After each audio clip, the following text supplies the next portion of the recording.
நீங்கள் கிரிவலம் போகிறீங்கன்னா இந்த வீடியோவை ஃபுல்லாக பாருங்கள். அருணாச்சலேஸ்வரர் கோயில் ஆரம்பித்து கிட்டத்தட்ட 14 கிலோமீட்டர் நீங்கள் நடந்து போகிற மாதிரி இருக்கும். சிவனை மனசார நினச்சிட்டு இந்த மலையை சுற்றி வந்து ஆரம்பித்த இடத்துலையே முடித்தாதான் இந்த கிரிவலம் நிறைவடையும். போகிற பாதை முக்கால்வாசி தார் ரோட்டில் தான் இருக்கும். ஸோ சாக்ஸ் வாங்கி போட்டுக்கிறது பெஸ்ட்டு. போகிற வழியில் 10 லிங்கங்கள் இருக்கும். அந்த 10 லிங்கங்களோட பேரையும் வீடியோவோட கடைசியில் ஆட் பண்ணியிருக்கோம்.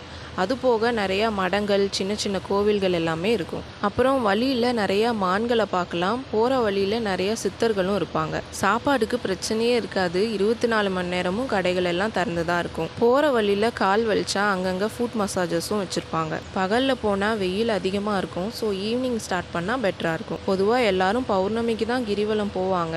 ஆனால் அமாவாசைக்கு கிரிவலம் போகிறதும் நல்லதுன்னு சொல்கிறாங்க. அது மட்டும் இல்லாமல் தொடர்ந்து 3 அமாவாசைக்கு கிரிவலம் வந்தால் உங்கள் வேண்டுதல் நிறைவேறும்னு சித்தர்கள் சொல்கிறாங்க. இதை பற்றின உங்களோட கருத்தை கமெண்ட் பண்ணுங்கள்.